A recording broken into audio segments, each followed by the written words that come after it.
श्रीराम.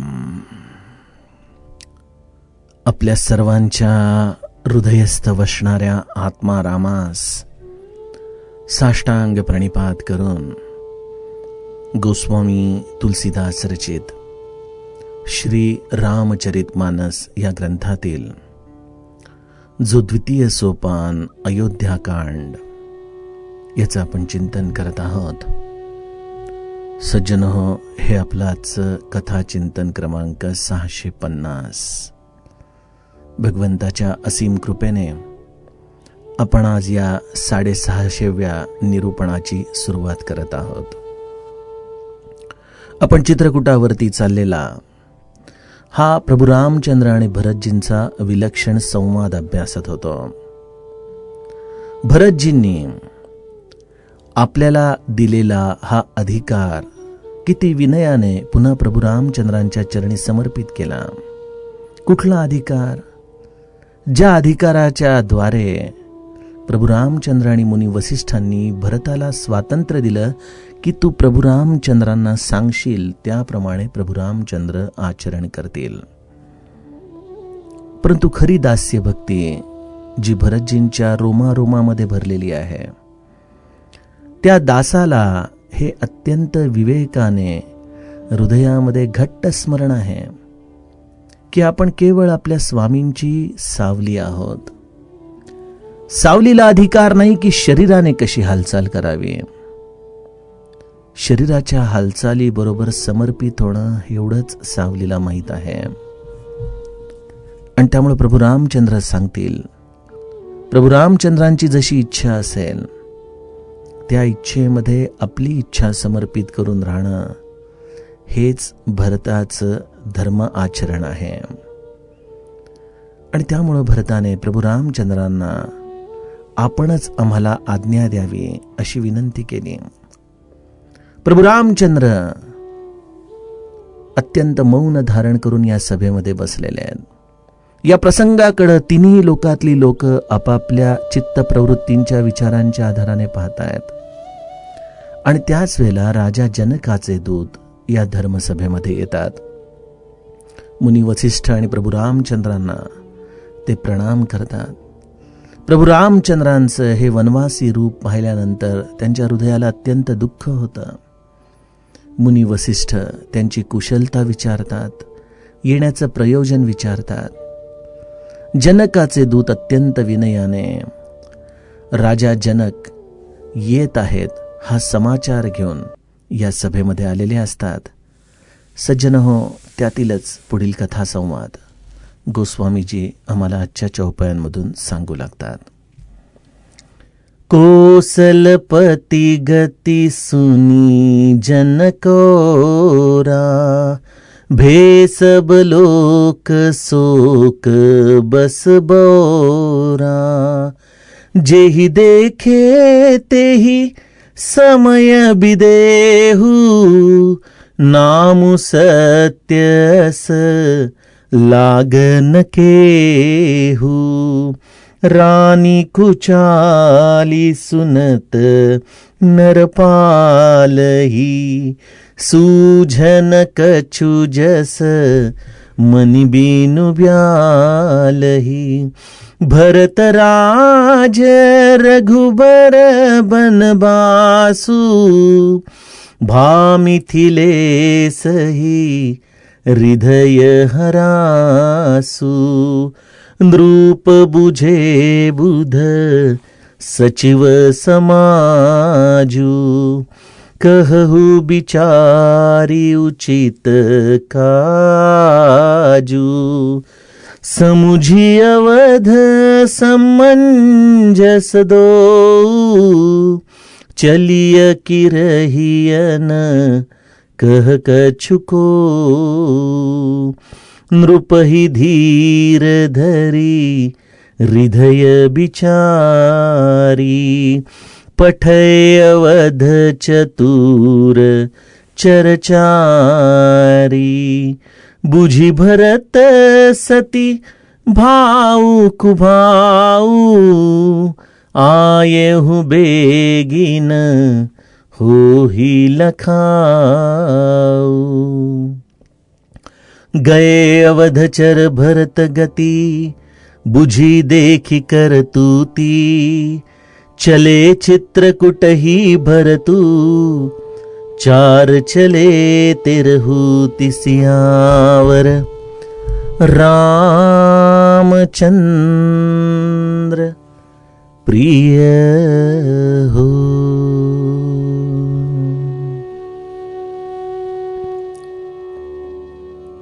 जनकाचे दूत या धर्मसभेमध्ये आलेले आहेत.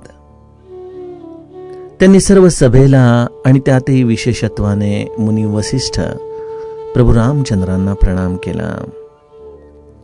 प्रभू रामचंद्रांचं हे वनवासी रूप पाहून त्यांचं मन अत्यंत दुःखित झालं खरं, परंतु ज्या कार्यासाठी म्हणून आपण आलेलो आहोत ते कार्य त्यांनी या सभेमध्ये निवेदन करायला सुरुवात केली.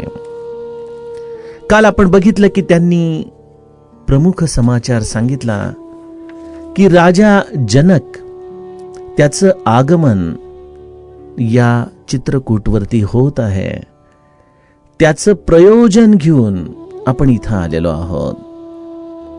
मुनी वसिष्ठांनी त्यांची कुशलता विचारली. यावरती अत्यंत समर्पक शब्दामध्ये ते म्हणतात की सर्व क्षेम कुशल तर राजा दशरथाच्या बरोबरच या ब्रह्मांडातून निघून गेला आणि त्यातही विशेषत्वाने अयोध्या आणि मिथिला नगरी या अनाथ होऊन गेल्या. सज्जनो, संपूर्ण रामायण हे वेगवेगळ्या दृष्टिकोनातून जेव्हा आपण अभ्यासतो तेव्हा त्याचे अनेक पैलू आपल्या हृदयाला वेगवेगळ्या प्रकारचं चिंतन देऊन जातं. आपण मिथिला नगरीमधून आलेल्या दूतांची कथा आज पहिल्यांदाच पाहत नाहीये.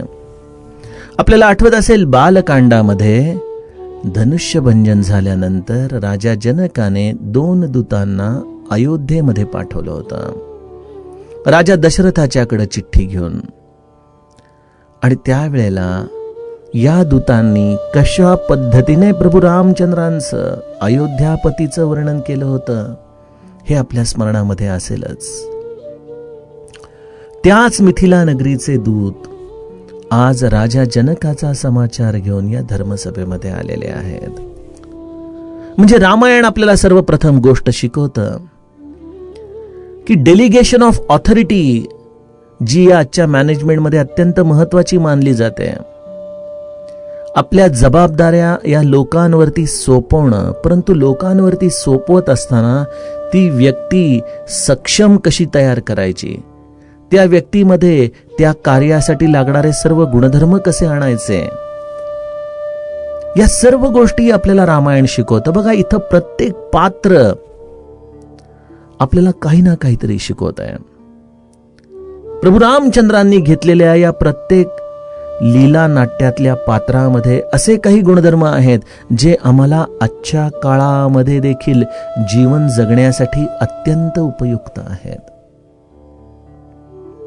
राजा जनकाच्या दूतांची ही आता आपल्याला पुढील 2 कथा प्रसंगांमध्ये, या दोह्यांमध्ये जी संवाद शैली दिसणार आहे, कशा पद्धतीने ते आपल्या स्वतःला या कार्यामध्ये निवेदित करत आहेत, त्यातून आपल्याला अनेक गोष्टी आपल्या जीवनामध्ये देखील आपण कशा अनुसरण कराव्यात याचं प्रशिक्षण देऊन जातील. राजा जनकाचे दूत सांगू लागतात, मिथिला नगरीमध्ये राजा दशरथाच्या निधनाची वार्ता आली आणि बघता बघता ती वार्ता समस्त जनकपूरला वेढून गेली. जणू काही सर्व जनकपूरवासी शोकमग्न झाले. नवे नवे ते शोकामध्ये वेड्यासारखे झाले होते. जणू काही या मिथिला नगरीचं एक अत्यंत मोठं नुकसान झालेलं आहे जे कधीही भरून येणार नाही, या भावनेने सर्व मिथिला नगरीचे रहिवासी राजा दशरथाच्या निधनाच्या वार्तेने शोकमग्न झाले. सज्जनो, काही लोक आयुष्यामध्ये काही दिवसांसाठी, काही क्षणांसाठीच येतात, परंतु त्यांची छाप मात्र ते आपल्यावरती आयुष्यभरासाठी टाकून जातात. राजा दशरथाचा देखील महिनाभर जो काही सहवास या मिथिलावासियांना झाला, त्यातून त्यांनी राजा दशरथाचं औदार्य, त्याचं प्रेम, त्याचा स्नेह याची पुरेपूर अनुभूती घेतली होती. आपल्याला आठवत असेल की राजा दशरथाने या विवाहाच्या पश्चात केवढं प्रचंड मोठं दान या मिथिला नगरीमध्ये केलं. ज्या दानाला स्वीकारण्यासाठी मोठे मोठे तपस्वी, ऋषी, मुनी देखील मिथिला नगरीमध्ये आले. त्यांच्या पुण्य स्पर्शाने या मिथिला नगरीचं पुण्य अधिक अधिक वाढतच गेलं. राजा दशरथाने जे जे काही म्हणून राजा जनकाने दिलं त्याला केवळ हात लावला आणि तिथल्या सर्व याचकांमध्ये या गोष्टी वाटून टाकल्या. अहो, आपल्या घरामध्ये जर कुठल्या तरी एखाद्या नातेवाईकांनी साधं एखादं स्टीलचं भांड जरी दिलं असेल आणि ती व्यक्ती जरी वारली असेल तरी देखील ते भांड वापरताना बऱ्याचदा गृहिणी म्हणतात, हे मला ना त्यांनी दिलं बरं का, किती छान आहे ना, आता अशी भांडी मिळतच नाहीत बघा. संसारामध्ये देखील आपण या स्मृतींना कसं जतन करतो. इथं राजा दशरथाने या मिथिला नगरीमधल्या सधन लोकांना देखील आणखीन सधन करून टाकलं आपल्या औदार्याने. आणि ही केवळ श्रीमंती नव्हती, त्यामागे एक विलक्षण स्नेह होता. प्रत्येकाकडे पाहताना एक करुणा दृष्टी होती राजा दशरथाची. सर्वजणांच्या समोर राजा दशरथाचं ते कृतार्थ रूप होतं जेव्हा त्याचे चारीही पुत्र या मिथिला नगरीमध्ये या विवाह मंडपात सपत्नीक राजा दशरथाच्या समोर बसले होते. राजा दशरथाच्या डोळ्यातून वाहणारे ते आनंद अश्रू आजही समस्त मिथिलावासी आपल्या हृदयामध्ये जतन करत होते. आणि त्यामुळे राजा दशरथाची छाप या मिथिला नगरीतल्या प्रत्येक व्यक्तित्वाच्या हृदयामध्ये इतकी खोलवर गेली होती की राजा दशरथ म्हणजे जणू काही आपल्या घरातले कोणीतरी वडीलधारी आहेत आणि त्यांचं निधन झालंय हे ऐकून समस्त प्रजा विलक्षण शोकसागरामध्ये बुडून गेली. आणि जिथं प्रजेची अशी अवस्था आहे तिथं त्या प्रजेचा प्रमुख असलेल्या राजाची काय अवस्था होणार. हो, पण राजा जनक आणि शोक. राजा जनक तर विदेही राजा जनक आहे. तो विदेही असल्यामुळं त्याला सर्व तत्वांचं ज्ञान आहे. मरे त्याचा दुजा शोक वाहे, अकस्मात तोही पुढे जात आहे.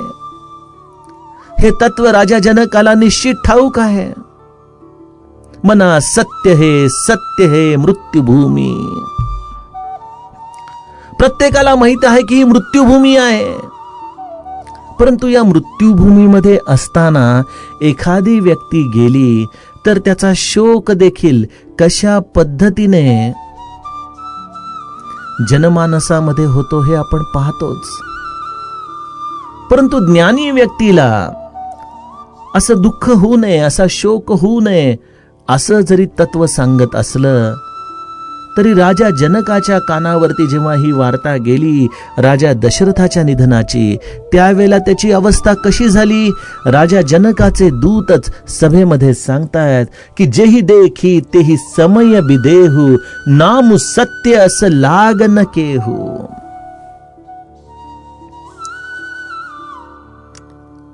राजा जनकाला जेव्हा राजा दशरथाच्या निधनाची वार्ता कळाली तेव्हा तो असा या दुःखावेगामध्ये आक्रोश करू लागला. कदाचित जोर जोराने आक्रंदन करू लागला असेल, कदाचित भूमीवरती पडून आपलं डोकं आपटून घेत असेल, कदाचित विलक्षण या यातना त्याच्या डोळ्यांमधून अश्रुरूपाने वाहत असतील.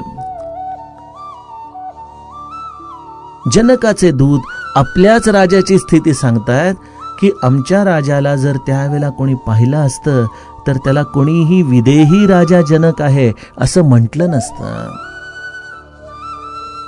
सज्जनो, पुन्हा एकदा या विदेही शब्दाकडे आपल्याला वळावं लागेल.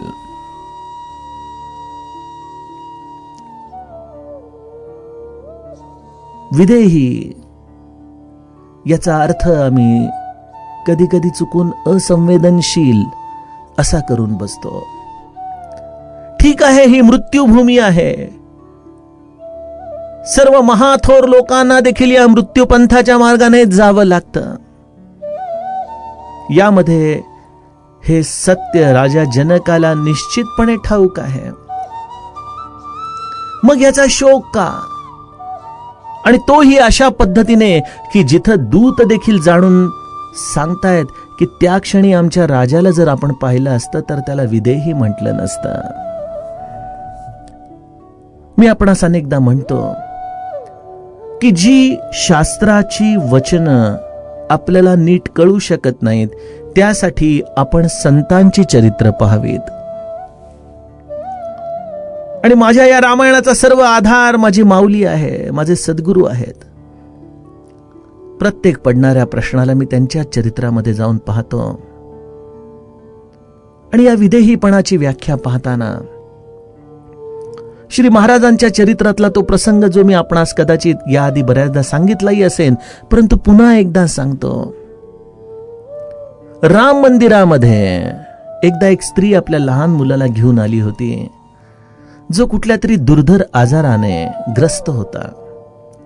महाराजांच्याकडे आलेल्या प्रत्येक व्यक्तीला महाराज धीर द्यायचे, म्हणायचे काळजी करू नका, आपण रामावरती सर्व भार सोपूत, असं म्हणून रामाचं दररोज तीर्थ अंगारा नियमाने त्या मुलाला आणि त्याचबरोबर औषधोपचार देखील त्यांनी चालू केला.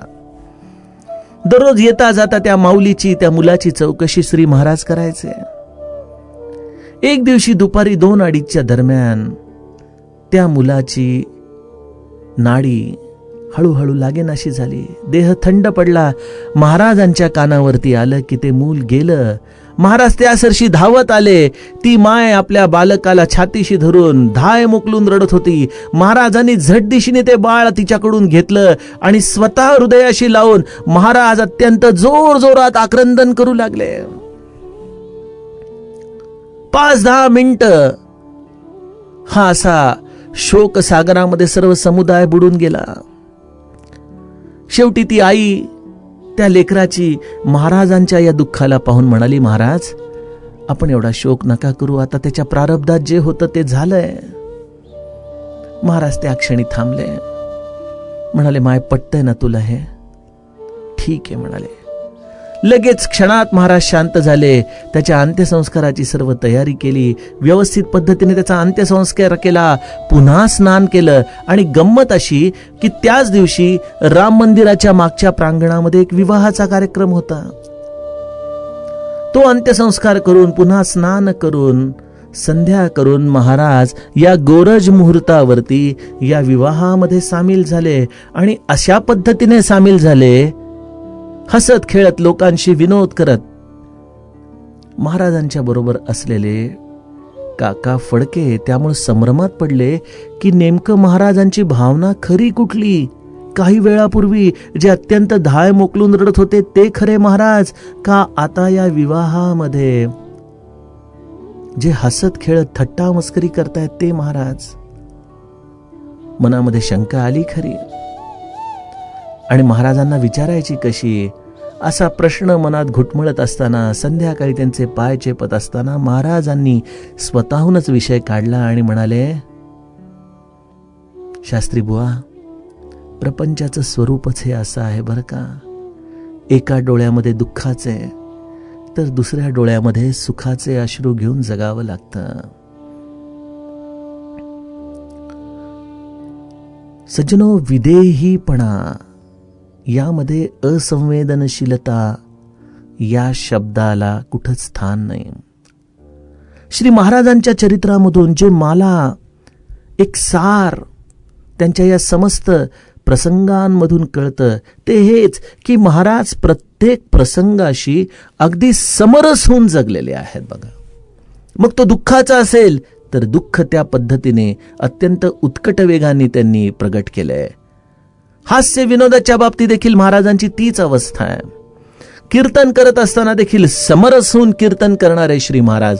आणि त्यामध्येही महाराजांचा एक विलक्षण गुणधर्म असा की कधीही भूतकाळाच्या गोष्टी महाराज उगाळून पुन्हा लोकांसमोर बोलत बसायचे नाहीत. तो क्षण गेला तो गेला. नदीच्या प्रवाहासारखा आहे विदेही. जसा नदीच्या मध्ये स्नान करून एखादी व्यक्ती बाहेर आली आणि जर त्याला सांगितलं की जा पुन्हा त्याच पाण्यामध्ये जाऊन स्नान कर, त्याने कितीही प्रयत्न केला तरी जो पुढे गेलेला नदीचा प्रवाह आहे त्या पाण्यामध्ये तो कधी स्नान करू शकत नाही. येणारं प्रत्येक पाण्याचा थेंब हा नवीन आहे. जीवन हे देखील प्रत्येक थेंबासारखं नवीन आहे. विदेही अवस्थेमध्ये जगणं म्हणजे प्रत्येक क्षणामध्ये समरस होऊन अंतरंगाची प्रसन्नता टिकवत त्या त्या क्षणाला त्या त्या पद्धतीने जगता येण्याची कला आहे सज्जनो.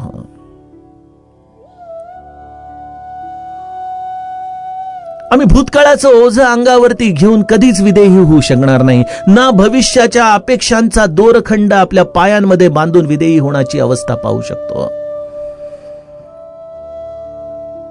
त्या क्षणी जी मनाची अवस्था आहे त्याला अत्यंत प्रामाणिकपणे प्रगट करणं, हेच आपल्याला श्री महाराजांचं काय किंवा राजा जनकाचं हे चरित्र शिकवतं की जिथं प्रत्यक्ष त्या दूतांना देखील ही अनुभूती येते की आपण आपल्या राजाला विदेही समजत होतो, परंतु हा तर एवढ्या शोकामध्ये बुडून गेला. अरे पण राजा जनकाची लगेच पुढची अवस्था बघा. काही क्षण या दुःखावेगामध्ये राजा जनकाचे गेले. कदाचित काही मिनिटं, काही एखादा अर्धा घडीचा वेळ देखील गेला असेल, परंतु नंतर लगेच राजा जनकाच्या आतमध्ये पुढची सर्व चक्र फिरू लागली. नेमकं काय झालं? राजा दशरथाच्या निधनाचं कारण काय? कैकेयीने मागितलेली या 2 वरांच्या द्वारे तिने जे हे कपट खेळलं त्यामुळं रामाच्या वियोगामध्ये राजा दशरथाने प्राण सोडला. अरे पण कैकेयी अशी का वागली? राजा दशरथाच्या विदेही अवस्थेमध्ये दडलेला एक राजधर्मातला राजा आपल्या अंतरंगामध्ये कैकेयीच्या या कुटिलतेबद्दल मनात विचार करतोय. परंतु लक्षात येतंय की ज्या कैकेयीला किंवा तिच्या या असलेल्या पुत्राला आपण पाहिलं, ज्या राजा दशरथाच्या कडून आपण कैकेयीचा स्वभाव जाणला, ती कैकेयी असं का करेल? काय कारण असेल तिला असं वागण्याचं? राजा जनकाला कैकेयीच्या या कुटिलतेविषयी मनामध्ये नेमका कुठला तर्क सापडेना. गोस्वामीजी लिहितात, सूझ न कछु जस मनी बिनु ब्यालही. मणी हरवल्यानंतर साप जसा सैरवैर व्हावा, त्याप्रमाणे राजा दशरथाचं निधन हा जणू काही राजा जनकाचा मणी होता आणि तो हरवताच सर्व तर्क देखील सैरभैर होऊ लागलेले आहेत.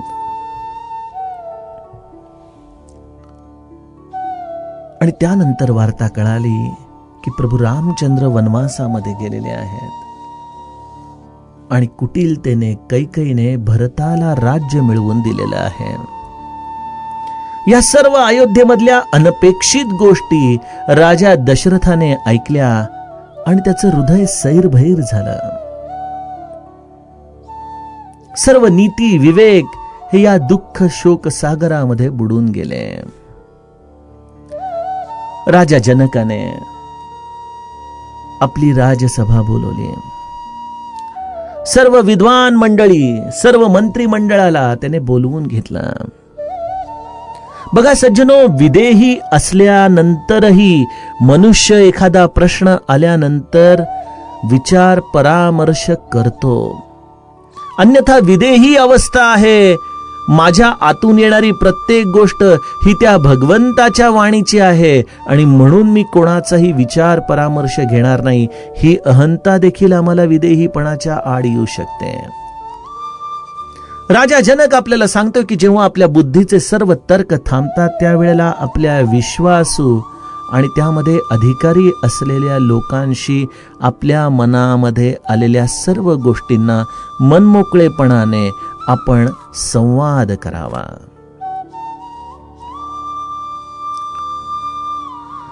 राजा दशरथाने मंत्रिमंडळाला आणि विद्वानांना विचारले की आपल्याला या सर्व परिस्थितीचा विचार केल्यानंतर काय वाटतं? आपण सर्वजण राजा दशरथाचा औदार्य स्नेह जाणता. आपण भरत या सर्व मुलांचे स्वभाव जाणता. सर्व राण्या ज्या पद्धतीने आपल्या कन्यांना तिथं सांभाळत आहेत, कन्यांचं जे क्षेमकुशल आपल्याला दासदासींकडून निरंतर मिळत आलेलं आहे, त्यावरून अयोध्येमध्ये असं कधी काही घडेल हे आपण स्वप्नात देखील विचार केला नव्हता. आपण मला विचार करून सांगा की आपण आता नेमकं काय करावं, काय धोरण ठेवावं या सर्व प्रसंगाकडे पाहताना. आपण अयोध्येमध्ये थेट जावं का या घडणाऱ्या प्रसंगाकडे अजूनही काही काळ साक्षीत्वाने पाहत जो प्रसंग घडत आहे त्याकडे बघत राहावं. सर्व मंत्रिमंडळ विचारमग्न झालं. खरं काय बोलावं काही कळेना. गोस्वामी लिहितात, समुजी अवध असमंजस दोऊ. अयोध्येची स्थिती या सर्वांना समजतीये, परंतु दोन्ही बाजूनी अडचण झाल्यासारखी त्यांची मनस्थिती झाली आहे. काय असेल बरं दोन्ही बाजूची अडचण? कैकेयीची निंदा करावी तर कैकेयी पुत्र भरताला आपली मांडवी ही कन्या आपण दिलेली आहे. रामाची स्तुती करावी कारण सीता आपल्या सर्वांची अत्यंत प्राणप्रिय असलेली कन्या ही रामाची पत्नी आहे. परंतु त्याच वेळेला आपण असं बोलून रामाचा पक्ष घेतला तर कदाचित आपण आपल्या इतर कन्यांच्या वरती दोषारोपण केल्यासारखं होईल. कैकेयीच्या कुटिलतेचा विचार करायला गेलो तर केवळ कैकेयीची कुटिलता करून जर आपण तिच्यावरती दोषारोपण केला तर एक प्रकारे आपण कौसल्या सुमित्रेची बाजू घेतल्यासारखं होईल.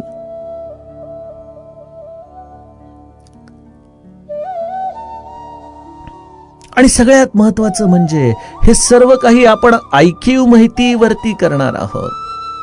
सज्जनो, प्रपंचामध्ये सगळ्यात मोठं गैरसमज होण्याचं कारण काय आहे? कारण आपण सर्वजण आपापली मतं ही ऐकीव गोष्टींवरती ठरवतो की हा तुमच्याबद्दल असं असं म्हणाला आणि ती गोष्ट आपण सत्य समजतो. कुठल्या तरी तिसऱ्या कानाने ऐकलेली गोष्ट आपण आपल्या हृदयामध्ये घट्ट धरतो आणि त्या आधाराने आपण परिस्थितीचं अवलोकन करत राहतो. राजा जनकाच्या समोर त्यामुळं मंत्रिमंडळ आणि विद्वान कुठलाही निर्णय देऊ शकले नाहीत, कारण ती सर्व ऐकीव माहिती आहे आणि सर्व मुली आपल्याच आहेत. कुठल्या मुलीच्या बाजूनी बोललं तर दुसऱ्या पक्षावरती अन्याय करण्यासारखा आहे.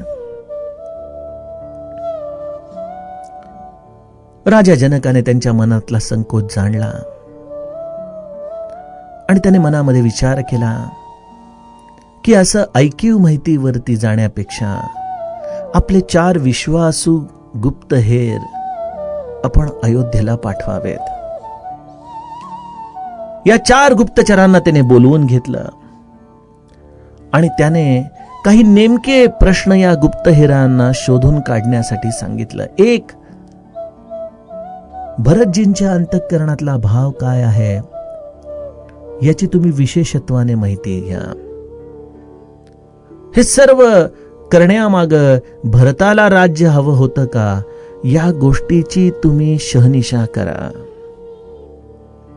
भरताच्या अंतरंगामध्ये खरंच कुठला दुर्भाव आहे का याचा यथार्थ शोध घ्या. आणि हो, फार जास्त वेळ लावू नका. काही वेळामध्येच या सर्व माहितीची सत्यता तुम्ही पडताळून पहा. आणि हो, हे सगळं करत असताना कुठेही तुम्ही जनकपूरवरून आलेला आहात याचा पत्ता त्या लोकांना लागता कामा नये बरं.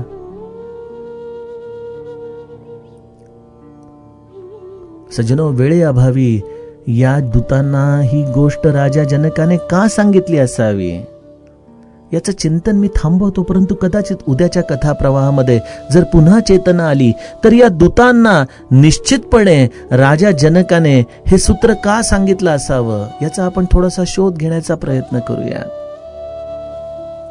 गुप्तचरांनी राजा जनकाच्या आज्ञेप्रमाणे लगेचच अयोध्या गाठली आहे. अयोध्येमध्ये त्यांनी प्रवेश केला.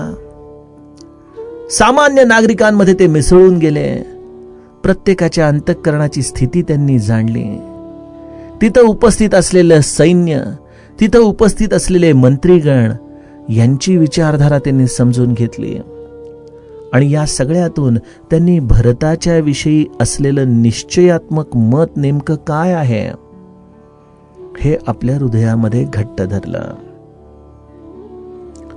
भरत त्यावेळेला चित्रकूटला रवाना होण्याच्या स्थितीमध्ये होते आणि त्यामुळं अयोध्येमध्ये त्यावेळेला असलेल्या वातावरणाचा अंदाज घेणं हे गुप्तहेरांना विशेष अवघड पडलं नाही. सर्वांनी या अयोध्येमध्ये चाललेली लगबग पाहिली. प्रत्येकाच्या मुखामध्ये भरताच्या विषयी असलेलं कौतुक या मिथिलापूरच्या गुप्तहेरांनी जाणलं. या सर्व लगबगीमध्ये या अयोध्यावासियांना देखील हे कोणीतरी 4 जण बाहेरून आलेले आहेत याचा कदाचित पत्ताच लागला नाही. कारण प्रत्येक जण तर मनात तोच विचार करत होतो की आपल्याला चित्रकूटला जाता येईल का. अशा रीतीने जेव्हा भरतजी अयोध्येतून चित्रकूटला जायला निघाले त्याच वेळेला हे 4 दूत सर्व माहिती घेऊन, सर्व यथार्थ शहनिशा करून, आपली ही सर्व वार्ता घेऊन मिथिलापूरला राजा जनकाला समाचार देण्यासाठी गेले. सज्जनो, अशा रीतीने विदेही राहूनही प्रत्येक क्षणाशी समरस झालेल्या राजा जनकाचं हे दिव्य चरित्र आणि त्यातून प्रगट झालेला त्याचा हा विलक्षण राजधर्म याचं चिंतन आज आपण बघितलं. त्यातील पुढील टप्पा उद्याच्या कथाप्रवाहामध्ये बघूयात. जानकी जीवन स्मरण. जय जय राम.